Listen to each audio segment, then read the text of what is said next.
চোরের বাচ্চা, আপনি এখানে বেয়াদবির মতন কথা বলবেন না। আপনি এখানে চোরের বাচ্চা, আপনি এখানে বেয়াদবির মতন কথা বলবেন না। ইবলিশ শয়তানে চেয়েছিল ইসলামকে ধ্বংস করতে। আজকে দেখেন পুরা মুনাফেকের দলকে আল্লাহ পাক ধ্বংস করে দিয়েছে।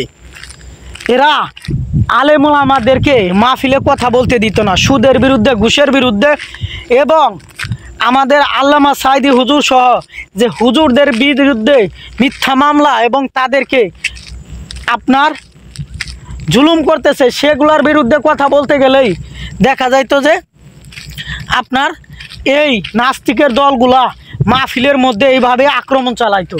আজকে মাহফিলে আল্লাহর কোরআনের বিধান তারা ধ্বংস করতে চেয়েছিল। আজকে দেখেন আল্লাহ পাক তাদেরকে পুরাপুরি ধ্বংস করে দিয়েছে।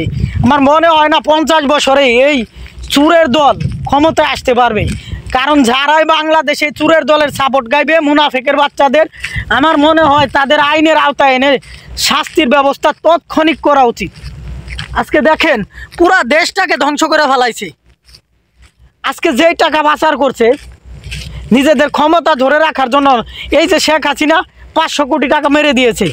দেখলাম যে পায়রা বিদ্যুৎ কেন্দ্র এইখানে এই যে প্রজেক্টটা করছে সেখান থেকে 500 কোটি টাকা সে মেরে দিয়েছে, এবং বে নামে একটা কোম্পানি দেখিয়ে তার সহযোগিতা ছিল তার ভাগ্নি। ঠিক আছে, তাহলে এইভাবে দেশটাকে ধ্বংস করছে, দেশের মানুষের সাথে ধোঁকাবাজি করছে।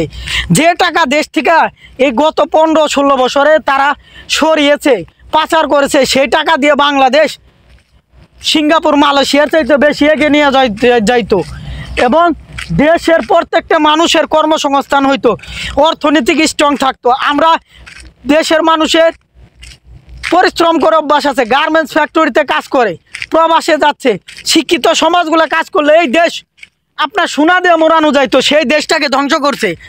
আজকে যারা এদের গোলামি করে মুনাফেকের, তাদেরকে আমি বলবো যে যেখানে কথা বলবে, যেভাবে আলেম ওলামা কথা বলতে গেলেই তারা তাদের টুটি চেপে ধরতো, মাইকে ধাক্কা দিত, অপমান করতো, ঠিক আছে, মাহফিল বন্ধ করে দিত।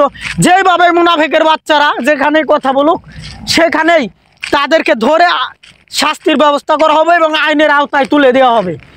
কারণ এই মুনাফেকরা দেশরে ধ্বংস করেও ভাবছে যে তারা মানে দেশের সোনার ছেলে হয়ে থাকবে, চুরের মার বড় গলা। ঠিক আছে, তো এই বড় গলা যেন তারা না দেখাইতে পারে সেদিকে সবাই লক্ষ্য রাখতে হবে।